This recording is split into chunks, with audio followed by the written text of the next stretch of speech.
안녕하십니까. 변방의 목소리 한민호 TV입니다. 오늘은 대통령 선거를 앞두고 정권 탈환 필승 전략이란 제목으로 여러분과 같이 생각을 한번 좀 나눠봤으면 좋겠습니다. 대선에서 우리가 반드시 이기려면은 뭘 해야 되나?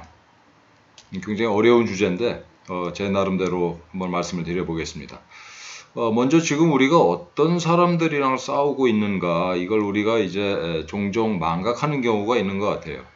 우리가 어떤 사람들이랑 싸우고 있는가. 첫째는 쟤들이 권력을 쥐고 있어요. 그 무슨 짓을 할지 모릅니다. 대표적인 게 이제 북풍 공작이죠. 남북 정상회담 한다고 쇼를 하고, 또 북한 애들이 이제 핵미사일을 폐기하겠다 무슨 쇼를 할지 모르는 거죠. 현금 살포는 뭐 당연히 수반되는 거고, 현금 살포가 의외로 엄청난 그 위력을 발휘합니다. 작년에 4.15 총선 때 현금 살포가 정말 큰 위력을 발휘한다는 게 입증이 됐죠. 그리고 2017년도에 대통령 선거 때 저들이 무슨 짓을 했어요? 드루킹 이라는 조직을 운영을 해가지고 여론을 좌지우지했습니다. 그리고 이 중국 공산당이 운영하고 있는 우마오당 3천만 명이라고 그러는데, 걔네들이 과연 이번 대통령 선거에 가만히 있을 건가? 대한민국 대선에 개입을 안 할 건가? 반드시 하겠죠.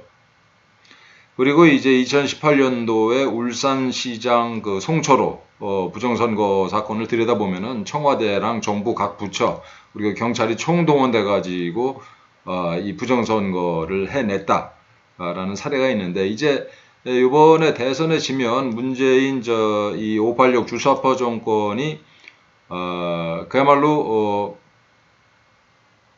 엄청 당할 텐데 그걸 쟤들이 잘 알고 있잖아요. 그럼 얘들이 목숨을 걸고 별짓을 다 할 거다라는 걸 이제 각오를 해야죠.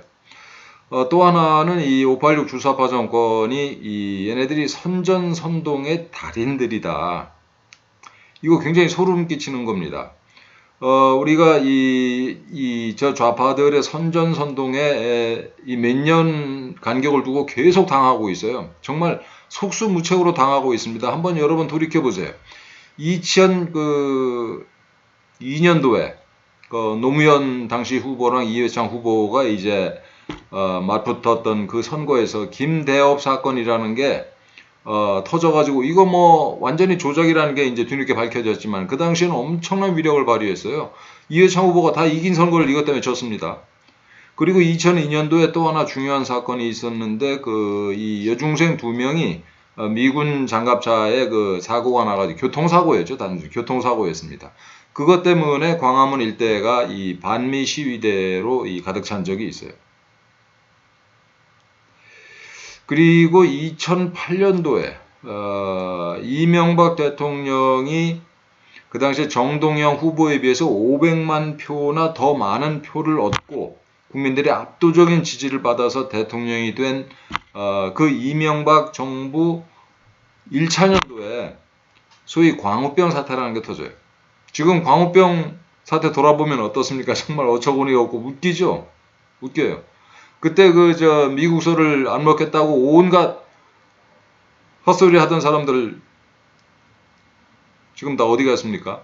뭐 어떤 사람은 미국산 소고기 파는 음식점을 아주 잘한다는 소문도 있고. 그런데 어쨌든 그 당시에는 이 광우병 사태가 이명박 정권, 그러니까 대통령 취임하고 첫 해에 잘 나갈 때 정권이 힘이 있던 그 이명박 정권을 그야말로 쥐락펴락했어요. 그 유언비어를 가지고. 이 광우병 사태에 대해서 우리 국민적인 차원에서 반성한 적이 있습니까? 없죠. 그리고 나서 2014년도에 세월호. 세월호는 정말 가슴 아픈 교통사고입니다. 정말 저도 그 일이 있었을 때 부들부들 떨었어요. 회의하면서 눈물을 주룩주룩 흘리고. 가슴 아픈 교통사고예요. 근데 그게 대통령이 책임질 일이에요? 우리 국민들이 그때 박근혜 정부를 얼마나 탓을 했습니까? 2016년도, 17년도에 걸친 촛불 쿠데타. 그때 전 국민이 속았어요. 자칭 우파라는 사람들마저도 다 넘어갔습니다. 박근혜 대통령이 마치 최순실한테 휘둘리고 아주 무능하고 꼭두각시 또 대낮에 뭐 몹쓸 짓이나 하고 이런 사람으로 낙인이 찍혀가지고 지금 자칭 우파라는 사람들 그 당시에 광장에 나와서 촛불 들었던 사람들 많잖아요. 우리가 이렇게 매번 당해요. 매번. 그러니까 앞으로 안 당한다는 보장이 있습니까? 무슨 일이 있을지 모르죠. 그리고 또 저희들이 무서운 게 이 선전선동의 정말 귀재들일 뿐만 아니라 굉장히 과학적이에요. 우파에 비해서 체계적이고 조직적이고 뭘 보면 알 수 있냐면 그 양정철이가 작년에 그 4.15 총선을 앞두고 4월 13일 날 인터뷰를 했는데 그 인터뷰 제목이 이거예요. 선거는 과학이다. 그때 소위 빅데이터라는 걸 활용을 해가지고 선거 전략을 짜고 그 선거 전략대로 해서 이겼습니다. 물론 이 뭐 투표지를 통째로 바꿔치기 한 정말 희대 부정선거다 이런 주장을 하는 분들도 있는데 그건 일단 논외로 하고 양정철이가 이 빅데이터를 활용을 해서 이 586 정권이 빅데이터를 활용해서 굉장히 과학적인 선거를 했다라는 건 사실이에요. 지금 소위 우파 진영에서 이 빅데이터 전문가를 데리고 있는 사람 있어요? 제가 뭐 과문한 탓인지 모르겠습니다만 없는 것 같습니다. 저희들은 벌써 가동하고 있죠. 이 빅데이터 전문가와 그 팀을. 그리고 또 하나는 이제 문재인이 이렇게 나라를 망치는 온갖 정말 사악한 짓은 다 했음에도 불구하고 여론조사하면 문재인 지지율이 40%예요. 그야말로 콘크리트예요. 이게 뭘 의미하는 걸까? 문재인 지지율이 역대 대통령 중에 아마 유일하게 임기 말에 이렇게 강력한 지지율을 유지하고 있는 대통령이에요. 이게 의미하는 바가 뭔가? 이 국힘당과 이제 민주당의 지지율을 이 조사를 하면은 뭐 오르락 내리락 하는데 이런 얘기를 하는 분들이 많아요. 이게 국힘당 지지율의 상승은 민주당 내지 그 문재인이 그 일을 잘 못했을 때 거기에 대한 그 반사적 현상이지 국힘당 스스로의 이 자체 발광해서 그야말로 획득한 그런 지지율은 아니다. 라는 얘기들 많이들 합니다. 그래서 문재인이 조금만 잘하면 국힘당 지지율이 확 빠져요. 금방. 이 문재인 지지율 40%의 의미에 대해서는 조금 이따 다시 얘기를 하겠습니다. 그리고 소위 여권의 그 대선 주자 지지율을 합하면은 야권의 대선 주자 지지율보다 높다라는 거. 이거를 간과해서는 안 되죠, 우리가. 이런 상황에서 우리는 도대체 뭘 하고 있나. 대선 주자 따라서 우르르 몰려다니고 우리 편끼리 욕을 주고받기 바쁘죠. 저놈은 저쪽 편에 섰다, 또 이놈은 이쪽 편에 섰다 이렇게. 그리고 이제 우리 그 우파들 보면 카톡방 개설해가지고 우리끼리 정말 카톡방에서 울분을 토하느라고 굉장히 바쁘시죠들. 그리고 이제 이 정치평론하는 자칭 우파 유튜버들한테 이게 슈퍼챗 쏴주면서 나 애국했다 이렇게 흐뭇하게 생각들 하시고. 그래서 이런 생각들을 해요. 이게 문재인이 잘못한 게 너무나 많기 때문에 그리고 국민들이 불만이 가득 찼다라고 생각하는 건 왜 그 비슷한 사람들끼리 모여가지고 우리 우파들끼리는 이미 세상이 바뀌었습니다. 그래서 이제 우리가 이길 거다 이런 그 희망 회로를 이제 돌리고들 있는데 뭐 제가 생각하기에 또 많은 분들이 걱정하는 게 이 오는 대선에서 이기는 게 결코 쉽지 않다라는 겁니다. 결코. 쟤들이 가지고 있는 패가 아직도 안 나왔고요. 쟤들의 실력은 진짜 놀라워요. 이게 우파들은 질이 멸렬하고 중소기업이라고 이 비유를 하자면 쟤들은 정말 그 초인류 대기업이죠. 우리가 가지고 있는 또 하나의 이제 결정적인 약점이 있는데, 이 부분을 우리가, 생각을 거의 안 하고들 사시는데, 이 결정적 약점은 뭐냐면, 짧게 잡으면 한 70년, 6.25 이후에, 보이지 않게 벌어진 이 좌파들과의 문화전쟁, 사상전쟁, 역사전쟁에서 우리는 그야말로 참패했다는 사실입니다. 이 참패가 뭘 의미하냐? 이 국힘당의 전신은 이제 쭉 따라가다 보면 새누리당, 신한국당, 한나라당, 또 전두환 대통령의 민정당, 박정희 대통령의 공화당, 뭐 이전에 이승만 대통령의 자유당 이렇게 나오는데, 이 정당은 자유당부터 국힘당에 이르는 이름만 바꾼 이 소위 대한민국을 대표하는 보수정당의 정체는 두 단어로 요약을 할 수 있다라는 게 이제 국민들 머릿속에 박혀 있어요. 하나는 친일파다, 저 새끼들은. 그 틈만 나면 걸핏하면, 지금 친일파가,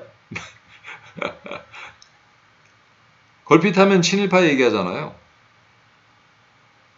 친일파다, 첫째. 두 번째는 쿠데타로 이 권력을 잡은 군사 독재 집단의 잔당이다.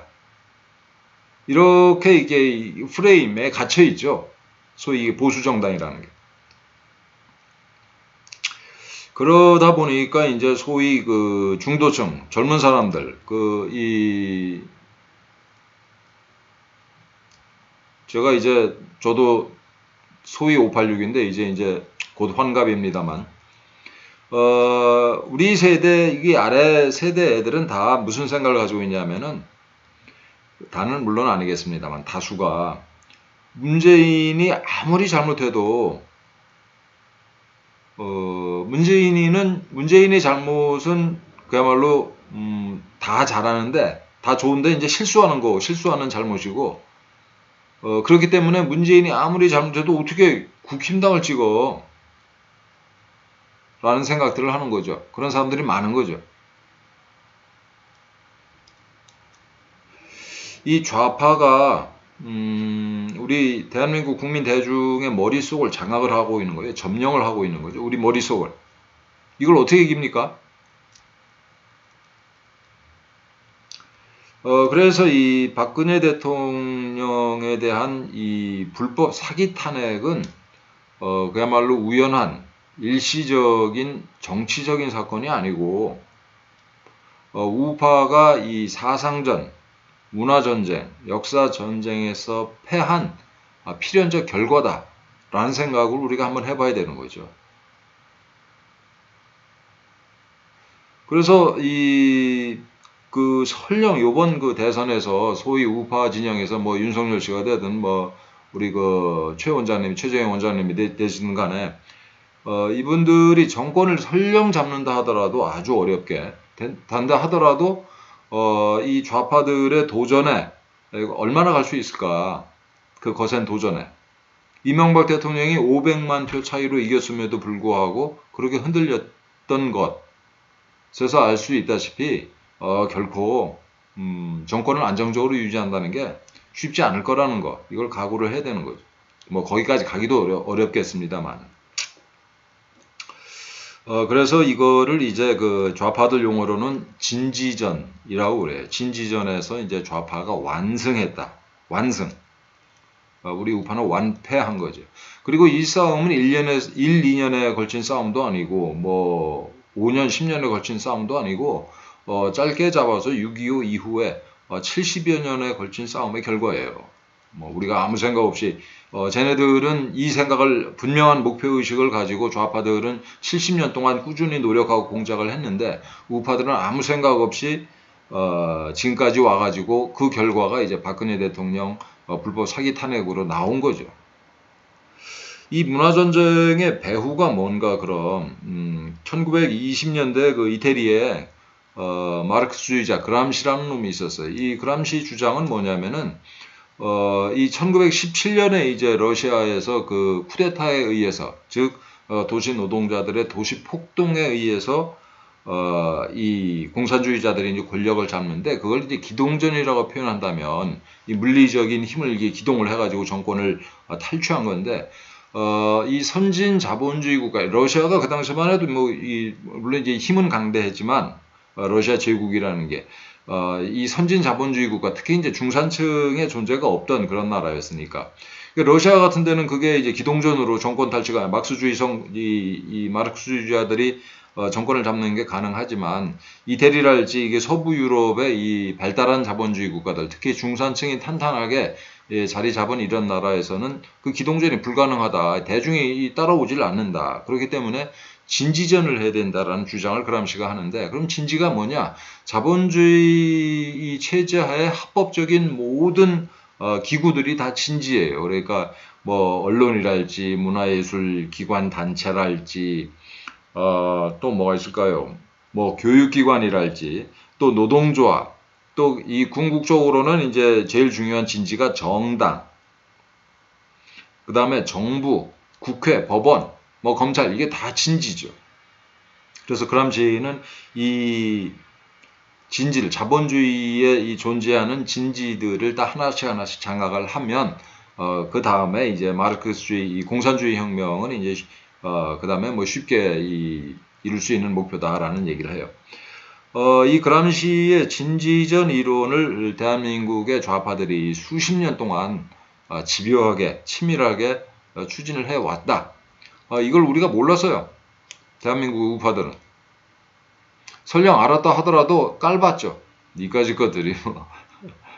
사실 박정희 대통령, 뭐 전두환 대통령까지 우파들이 이 국가 권력을 확실하게 장악하고 있을 때는 좌파들의 이런저런 그 지하당 조직운동이랄지, 뭐 예를 들면 60년대 통역당이랄지, 뭐 70년대 그 난민전이랄지 이런 것들이 손바닥 위에 올려놓고 보는 뭐 작은 벌레 같은 거였었어요. 눈에 다 보이죠. 우파 이 권력기관이 그 당시에 이제 중정이랄지 경찰이 볼 때는 꾸물꾸물 하는 게 다 보여요. 그래서 이것들이 이제 더 이상 봐줄 수 없게끔 많이 컸다 싶으면 이렇게 걷어내고 그런 작업을 했으니까 이거를 우파들이랑 이렇게 사상전쟁, 역사전쟁을 해야 된다는 생각을 안 했죠. 만만한 상대였으니까. 그런데 이제 이 좌파들은 집요하게 그 작업을 해온 거예요. 사상전. 이 공산주의를 떠받치는 두 개의 기둥이 있는데 하나는 이제 조직이고 하나는 선전선동입니다. 그래서 그 북한의 김여정 소위 부부장이라는 애가 두 개 이 조선노동당이 이제 두 개의 부서를 왔다 갔다 하는데 하나는 조직부 부부장으로 갔다가 또 어떨 때는 이제 선전선동부 부부장으로 갔다 이렇게 하잖아요. 그만큼 공산주의의 핵심이 이 조직과 이제 선전선동인데 우리가 이걸 잘 모르죠. 공산주의자들이 무슨 생각을 하고 있나. 쟤들은 선전선동을 체제를 그러니까 권력을 탈취하고 그 권력을 유지하는데 핵심적인 기둥으로 생각을 해요. 선전선동을. 그래서 이 죽은 김정일이가 영화광이었다고 그러잖아요. 근데 이 얘기를 할 때 우리가 김정일이가 영화를 참 좋아했구나. 그 바빴을 놈이 취미생활을 영화로 했네. 영화 보면서 뭐 스트레스도 풀고. 그게 아니고요. 영화야말로 가장 강력한 선전선동 수단이다라는 거를 김정은이가 잘 알고 있었어요. 그래가지고 이 영화를 가지고 어떻게 이 선전선동 영화를 잘 만들어서 이 북한 사람들을 세뇌를 시킬 건가 또 나아가서는 이걸 뭐 활용을 해서 이렇게 이 한반도를 적화시키는데 이제 활용을 할 건가 이런 고민을 진짜 열심히 한 놈이죠. 이 선전선동 이 단어를 꼭 우리가 알고 있어야 됩니다. 그러니까 이게 이 좌파들은 선전선동이 얼마나 중요한지 알고 선전선동을 통해서 진지전을 수십 년 동안 했는데 우리는 그걸 몰랐던 거예요. 아까 말씀드렸던 것처럼 그냥 이게 주기적으로 이 조직을 걷어내면 된다 이렇게 생각을 한 거지 만만이고. 얘네들의 이 대한민국 좌경 세력은 뭐 여러 세력이 이제 중첩이 돼 있는데 하나는 남노당 잔당들이 있어요. 놀랍게도 아직까지 남노당 잔당들.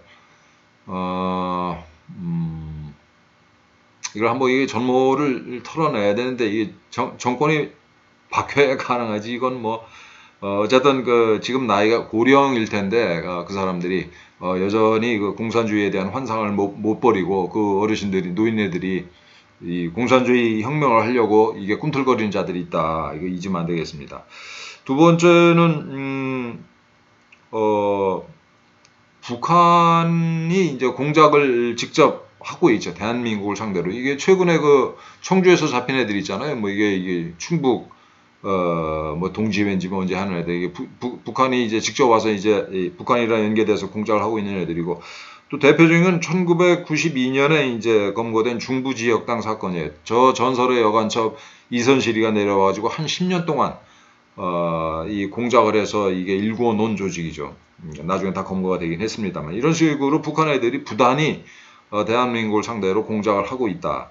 그 황장엽이는 이런 말을 했잖아요. 이게 살아있을 때 이게 대한민국에 북한 간첩이 한 5만 명 된다. 저는 그거 과장된 게 결코 아니다. 오히려 좀 너무 낮게 본 게 아닌가 이렇게 생각을 하고 있습니다. 북한이 직접 공작하는 이런 그룹이 있고, 남노당 잔당들이 있고, 또 자생적 공산주의자들이 있죠. 아까 말씀드린 60년대 그 통역당이랄지, 또 이 민혁당, 70년대 난민전, 그리고 이제 80년대 저 조국이 있었던 산호맹, 참나 진짜. 그리고 그 80년대 대거 양성이 된 이제 지금 이 청와대를 비롯해서 이 대한민국의 정권을 결국 장악한 주사파들. 이런 그 다양한 그룹의 이제 빨갱이들이 이 대한민국을 이거 흔들고 있다라고 봐야 됩니다. 그리고 이들이 우리가 얘들이 사실 대한민국의 그 모든 진지를 다 장악을 했어요. 그 아까 말씀드린 것처럼 문화예술계, 학계, 언론계, 학계를 다 장악을 했습니다. 얘들이 전교조를 통해서 이 초중고등학교를 다 장악을 했고, 노조도 얘들 거고. 대한민국의 진지가 99.9% 얘들한테 장악이 됐어요. 이 싸움은 진짜 어려운 싸움인 거죠. 그리고 이게 하루 이틀 뭐 10년, 20년 걸린 게 아니고 6.25가 끝나고 나서부터 한 70년에 걸쳐서 좌파들이 이렇게 정말 열심히 일을 한 덕에 이렇게 된 겁니다. 얼마 전에 국정원의 원훈석을 이제 그 신형복의 글씨체로 원훈석을 만들었는데, 저는 이거를 이 대한민국의 빨갱이들이 그 전승비를 세웠다 이렇게 생각해요. 전쟁에서 이기면 옛날에는 크게 뭐 개선문 같은 거 만들고 그랬잖아요. 저는 국정원에다가 그동안 지난 이 국정원이 만들어진 그 1961년부터 대한민국에서 이 공산 세력을 막아내는 최전방에 있던 그 기관의 원훈석을 통역당, 전향하지도 않았던 통역당 당원이었던 신형복의 글씨체로 새겼다. 이건 좌파들이 이 대한민국을 우리가 점령했다라는 거를 폼나게 세리머니를 한 거죠. 개선문을 세운 거예요.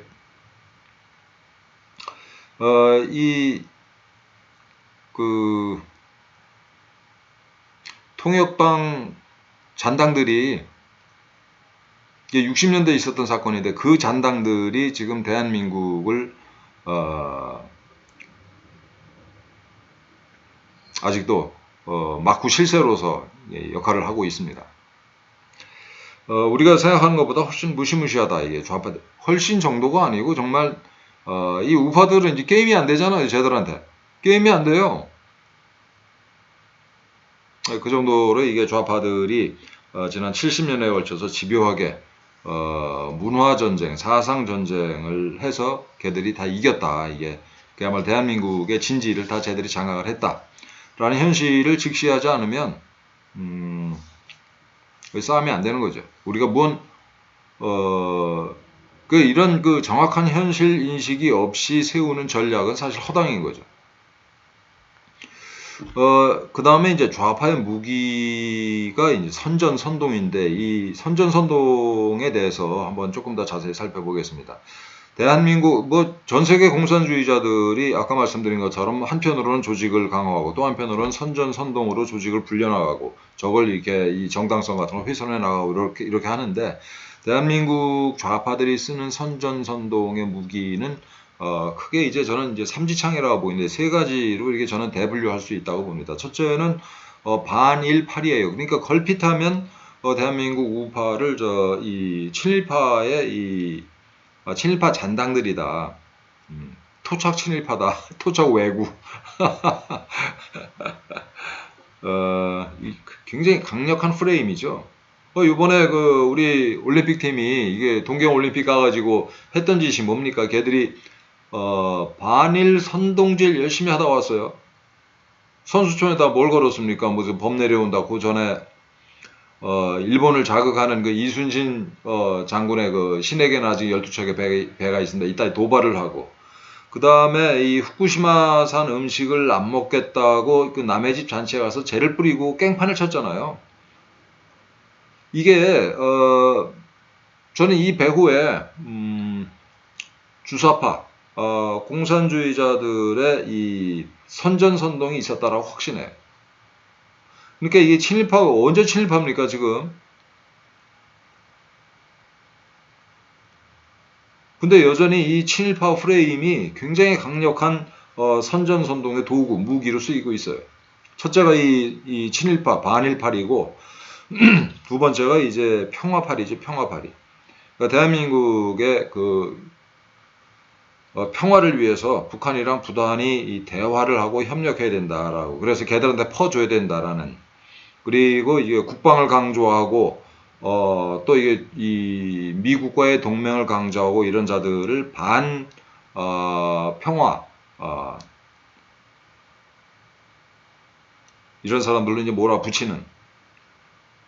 이번에 이게 한미 연합훈련 앞두고 더불어민주당 의원들이 한 70명 내외가 한미 연합훈련에 반대하는 연판장을 돌렸잖아요. 그리고 뭐 소위 자칭 그 여성 단체들이 이제 전국적으로 한미 연합훈련 그 반대한다는 뭐 이런 또 무슨 집회 등등도 하고 이게 이제 얘들의 이 레파토리의 두 번째가 이 평화팔이에요. 또 나가서 통일.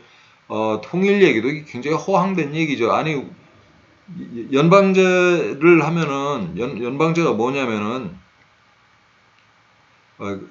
있을 수 없는 얘기예요. 이게 남과 북의 이 연방은 북한이 제일 두려워하는 게 뭐겠습니까? 이게 자유 대한민국의 존재. 그러니까 우리는 북한을 쳐들어가고자 하는 아무런 시도를 하지 않는다 하더라도 이 자유민주주의 체제 하에서 세계 10번째 이런 그 경제 대국이 된 자유 대한민국의 존재 자체가 쟤들한테 북한 공산 집단한테는 최대 위협이죠. 왜냐하면 대한민국의 존재를 아는 순간 북한 애들이 그 김정은이네를 따를 수가 없잖아요.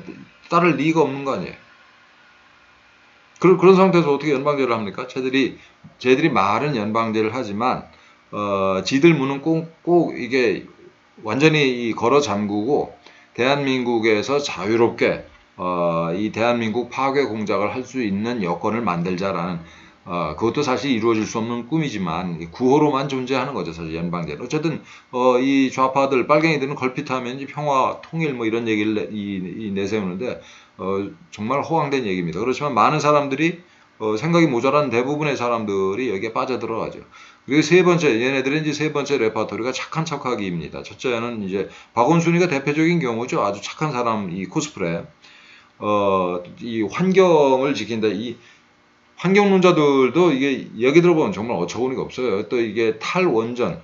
탈원전의 허구성에 대해서는 우리 국민들이 완전히 이제 깨달았습니다. 태양광, 친환경, 뭐, 재생에너지 그래가지고, 어딥니까? 전라도에 태양광 패널 잔뜩 깔았는데, 새들이 거기다 똥을 좀 더 싸놔가지고, 정말 가관이죠, 가관. 얘네들이 또 이게 태양광 만듭시고, 이 전국에 산을 좀 더 깔아뭉개고, 그동안 환경운동 하던 사람들 뭐하고 있어요, 지금? 한마디도 안 하고 있죠? 그러니까 이것들이, 이 소위 환경운동 하는 자들의 정체는 환경운동을 내세워서, 이 반대한민국 운동을 했던 좌파들이다. 체제 전복 운동이다라는 정체를 정말 유감없이 드러낸 사건입니다. 어쨌든 요약하면 쟤네들의 이 레파토리, 그 선전선동의 레파토리는 세 개다. 하나는 반일파리, 또 하나가 평화파리, 세 번째가 이제 착한 사람 척학인데 다행히 이제 반일파리는 윤미향이가 얼마나 그 반일파리가 정말 사기극인지를 윤미향이가 잘 보여줬고, 그 다음에 평화파리는 뭐 김정은이가 그 지금 핵탄두를 50개 내지 100개 그 쟁여놨다는 거 아니에요? 또 ICBM 그 대륙간 탄도탄 실험은 이제 성공했다고 지들 말로 그러는 거고, 그 다음에 잠수함 발사 탄도탄 SLBM도 이제 걸핏하면 쏘겠다 그러는데,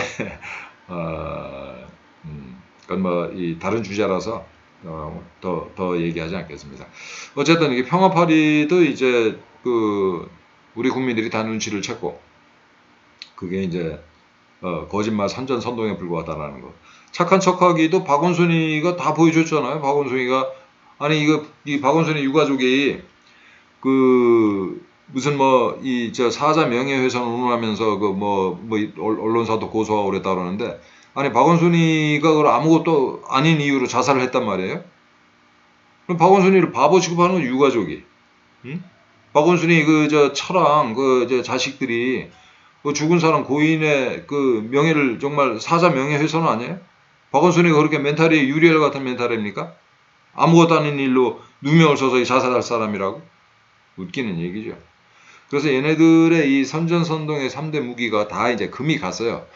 금이 갔는데 이거를 금이 간 김에 우리가 박살을 내야 되는데 여기서 우리가 한 발짝 더 전진을 못해요. 쟤들한테 이 금이 간 이 삼지창을 수리할 시간을 주고 있는 거예요, 지금 우리가. 아이고 참 답답해서.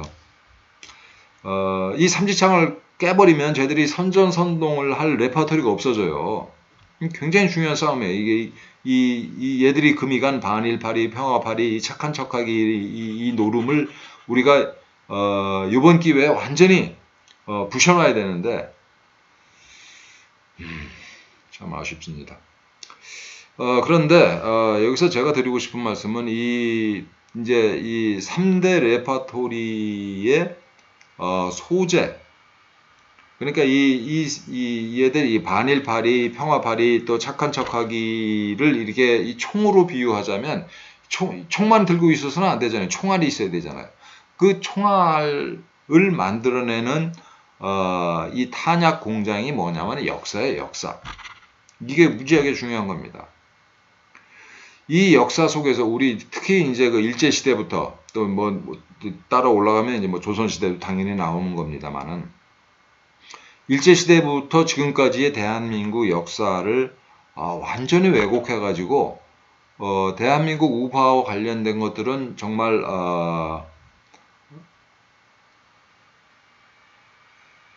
완전히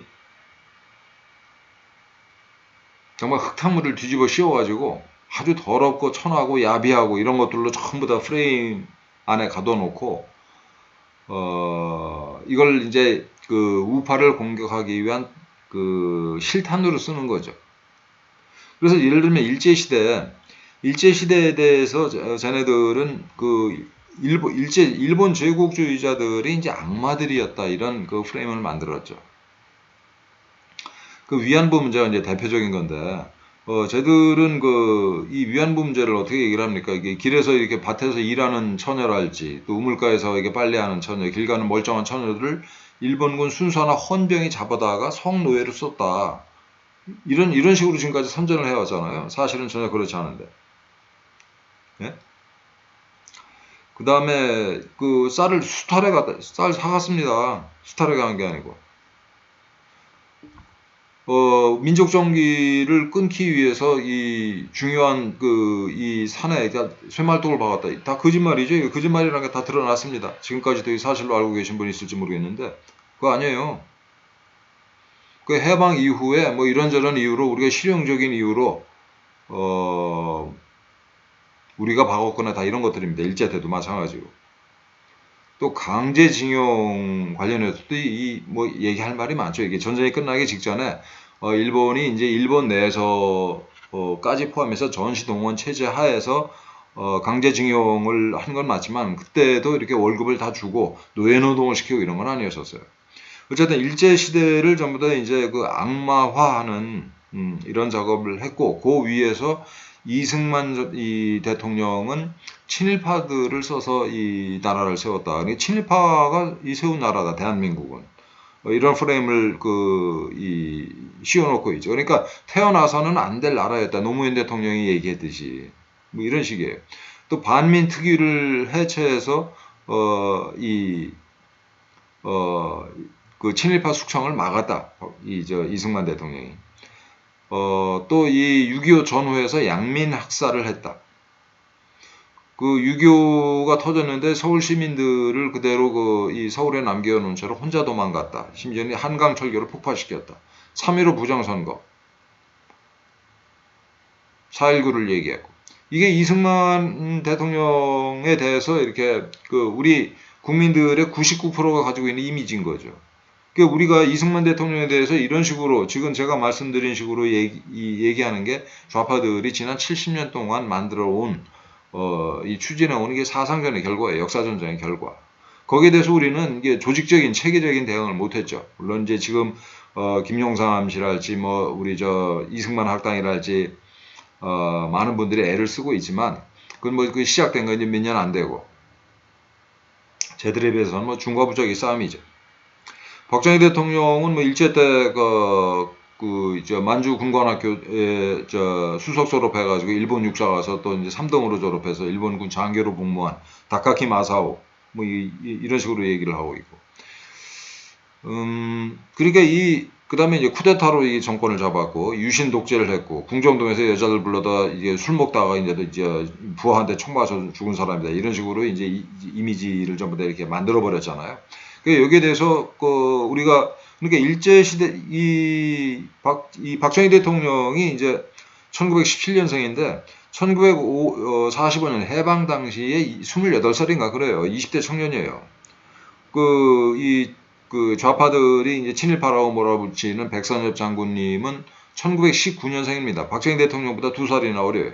그 양반도 이제 45년 당시에 20대 청년이었죠. 그 일제 때 태어나서 일본 제국의 국민으로 태어난 거 아니에요.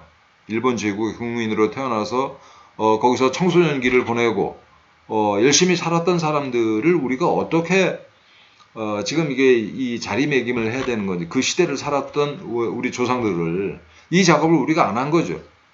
그러니까 그 나이와 상관없이 그 당시에 그분들이 무슨 생각을 가지고 있었는가, 뭐 이런 거와는 상관없이 쟤네들의 이제 친일파 프레임을 지금까지 우리가 정면으로 이렇게 대응을 못했어요.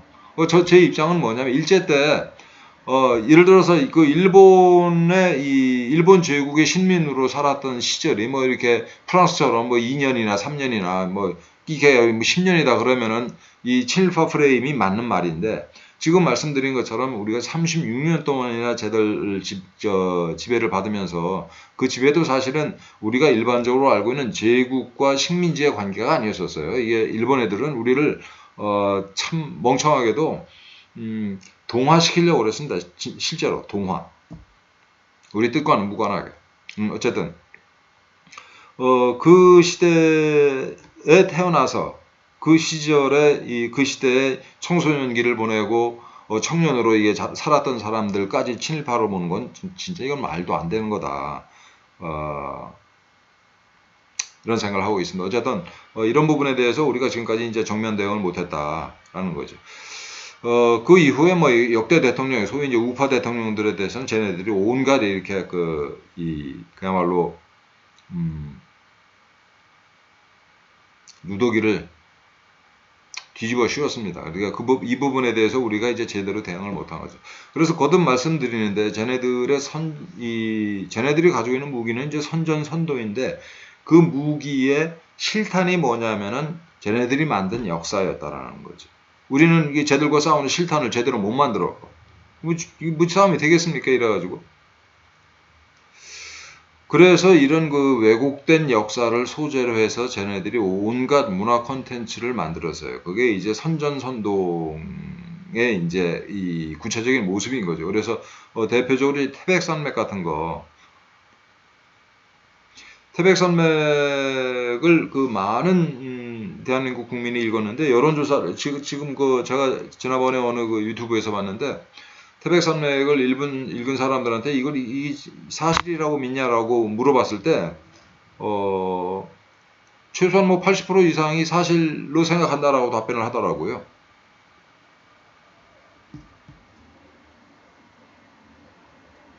무서운 거죠. 또 이제 역사도 마찬가지입니다. 이게 쟤네들이 저술한 역사책이 이 대한민국 사람들의 이 머릿속을 전부 다 오염을 시켰어요. 저 유명한 해방전후사의 인식, 전환시대의 논리 이런 것들. 영화는 있잖아요. 영화는 쟤들이 얼마나 놀랍냐 하면은 이 영화야말로 아까 이 김정일이 영화 광이었다고 얘기했는데 영화야말로 가장 강력한 선전선동의 무기예요. 그래서 쟤네들은 이게 체계적으로 이게 중요한 선거, 예를 들면 뭐 총선이랄지 대선을 앞두고는 그 몇 년 전에 미리 이제 기획을 하죠. 그래서 이게 우파 쪽의 역사, 우파 쪽의 인물들을 폄하하고 아주 죽일 놈으로 만들고 좌파 쪽 인사들을 이렇게 돋보이게 만드는 그런 영화를 사전에 몇 년 전에 기획을 해서 그 선거가 있는 당해년도 예를 들어 12월에 이제 대통령 선거를 하면은 뭐 6월쯤에 개봉을 한달지 이런 식으로 해가지고 바람을 잡는데 사례를 하나 제가 보여드리겠습니다.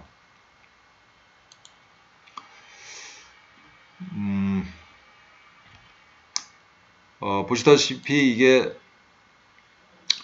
태백산맥이랄지 변호인이란 영화, 공동경비구역 JSA, 남부군, 박하사탕, 내부자들, 암살, 밀정, 작은 연못, 별빛 속으로, 남산의 부장들, 택시운전사, 화려한 후가, 오래된 정원.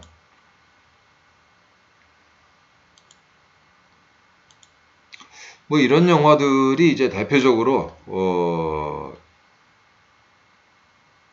선거를 앞두고 기획된 좌파들이 기획해서 만들어서 이제 스크린에 건 영화들입니다. 뭐 이런 식으로 얘들이 아주 치밀하게 작업을 해요. 우파들은 뭐 여기에 비해서 정말 유치원생과 대학원생의 대결인 거죠.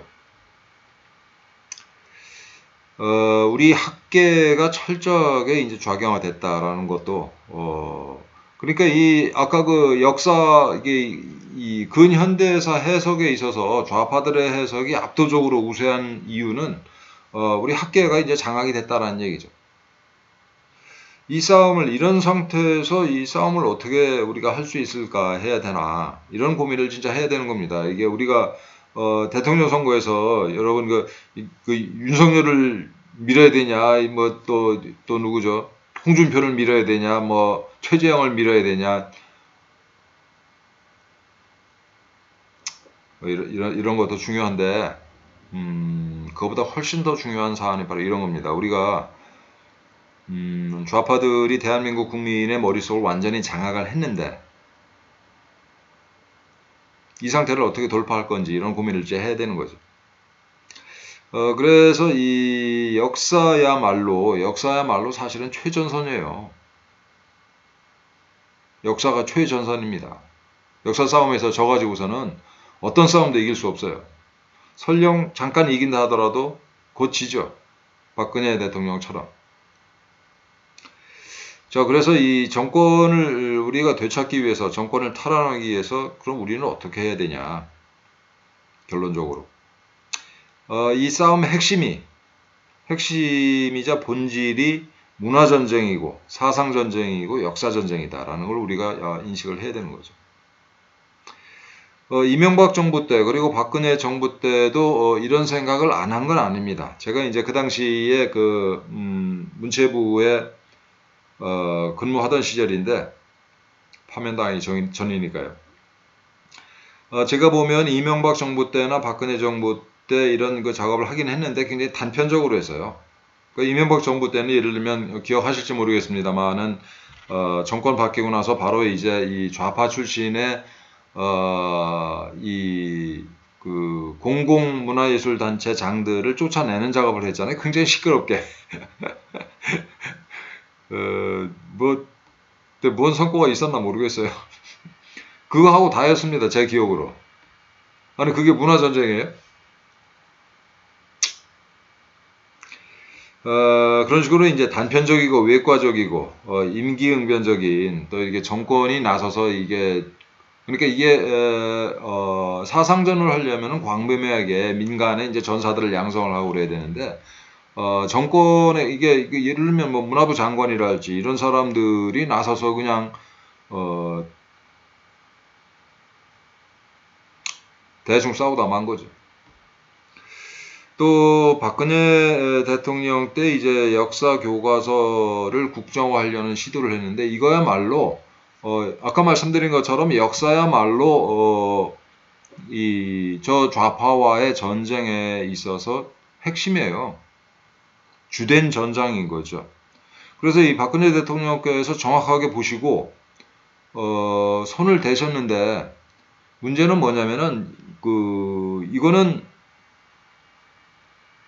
메인 게임인데 쟤네들이 얼마나 이 강력한 적인지에 대한 생각이 없이 너무 쉽게 생각을 하셨어요. 박근혜 대통령께서. 너무 쉽게 봤죠, 이 싸움. 그래서 이 싸움을 걸어가지고 어떻게 됐습니까? 건진 게 하나도 없고 정권에 엄청난 타격을 입었어요. 준비 없이 싸움을 걸어가지고. 이 싸움과 관련해서 청와대 참모들이 그 당시에 그 교육문화 수석이랄지 거기 그 비서관들이랄지 대통령께 이런 이 싸움과 관련한 제대로 된 보고를 한 사람이 없었어요. 제가 알기로. 그야말로 중과부적이었는데 애초부터 그런 싸움을 준비 없이 걸었다가 국정 동력에 심각한 손상만 가져왔다라는 거죠. 그 이명박 박근혜 정부 때 이런 식으로 이제 이 싸움을 준비도 없이 싸움을 걸었다가 이제 참패로 끝났는데 지금 이게 대선을 앞두고 어떻게 해야 될 것인가 지금 할 수 있는 게 뭔가 이렇게 온갖 자원은 예를 들어서 정부와 정부 주변의 모든 기관 단체들은 다 쟤네들이 가지고 있고 돈도 예산도 다 쟤네들이 가지고 있는데 우리가 할 수 있는 게 뭔가 이 얘기는 조금 이따 하고 혹시 만에 하나 우리가 이게 정권을 탈환할 때 대비해서 지금 사실은 어떻게 할 것인가 준비를 해야 되는 거죠. 지금 저와 같은 이 고민을 하는 사람들이 꽤 됩니다. 그래서 비슷한 고민을 하는 사람들이 모여가지고 사실은 이게 미리 내년 3월에 이제 대선인데 내년 그 3월, 4월부터 뭘 해야 되는지 할 것인지 누가 할 건지 뭘 할 건지 이런 것들을 사실 준비를 해야 된다 이런 말씀을 드리고 그러면 이제 지금 뭘 할 것이냐 이렇게 이 대선을 앞두고 저는 그 객관적 조건 자체는 주관적 조건은 아까 이제 맨 처음에 말씀드렸다시피 굉장히 불리해요. 우리 사실 상대가 안 될 정도로 우리가 불리합니다. 그렇지만 주관적 조건으로는 주관적인 역량은 객관적 조건은 굉장히 우리한테 우호적이다. 세계 정세 내지는 그 물질적 토대 자체가 이 중국 공산당이 지금 거의 이제 자멸의 행보를 걸고 있잖아요. 이게 그 나라를 닫아 걸고 군사적으로는 완전히 지금 포위되어 있고 경제적으로도 뭐 이렇게 반도체 공급을 이제 고급 반도체 공급을 이렇게 차단하는 바람에 쟤들이 할 수 있는 게 없어요. 그래서 그리고 이 중국이라는 나라가 가지고 있는 온갖 모순이 이게 내부적으로 폭발하기 직전의 상태죠 지금. 그러니까 시진핑이가 이제 이 나라의 문을 이게 거는 형태로 이렇게 이게 내파 폭탄이 터지면 이렇게 바깥으로 파편을 날리는 게 아니라 안으로 이렇게 확 수축해 들어가는 이런 식의 행태를 보이고 있어가지고 이 객관적 정세 자체는 굉장히 우호적이다 이렇게 말씀을 드릴 수 있습니다. 좌파의 선전 그러니까 객관적인 정세 자체가 그 모양이니까 그렇게 되다 보니까 좌파들의 이제 선동이 잘 먹히지가 않는 거죠. 그래서 우리 국민들의 80% 내외가 이제 중국을 적으로 인식하는 이런 지경까지 온 겁니다. 우리나라 이 좌파 정권의 이 큰 형님 뒷배가 이게 중국 공산당인데 중국 공산당에 대해서 국민들의 이 반감이 상당히 고조가 돼 있어요. 굉장히 중요한 우리한테는 굉장히 우호적인 여건이고, 그리고 인터넷을 물론 이제 쟤네들도 인터넷을 활용을 합니다만 우리도 인터넷을 통해서 이런 뭐 지금 제가 방송을 하듯이 이런저런 이제 쟤네들의 그 거짓 선전 선동을 깰 수 있는 그 수단을 우리도 이제 가지고 있다라는 점, 굉장히 유리한 조건이죠. 그래서 무엇을 할 것인가 우리가 저는 결론적으로 우리도 조직적이고 체계적으로 역사 전쟁을 해야 된다 이런 생각을 합니다. 조직적이고 체계적으로.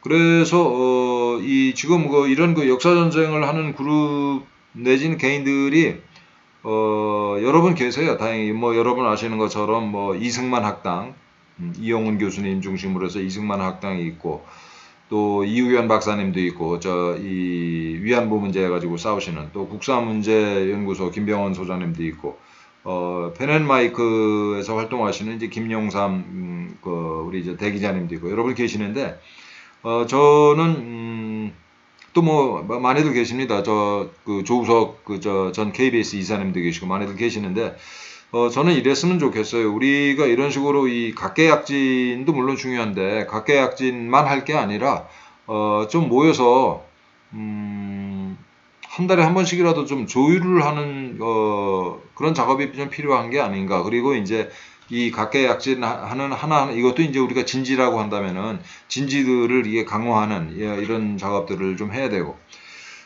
그래서 우리 우파 애국자 여러분들이 뭐 여기저기 이제 그 우파 유튜버들한테 이제 슈퍼챗을 쏴주시는데, 저는 이게 슈퍼챗을 이 역사 문제를 가지고 고민하는 지금 말씀드린 이런 이 유튜버 내지는 그 개인들한테 이렇게 해드려야 된다 이런 생각을 해요. 그래서 제가 제안을 합니다.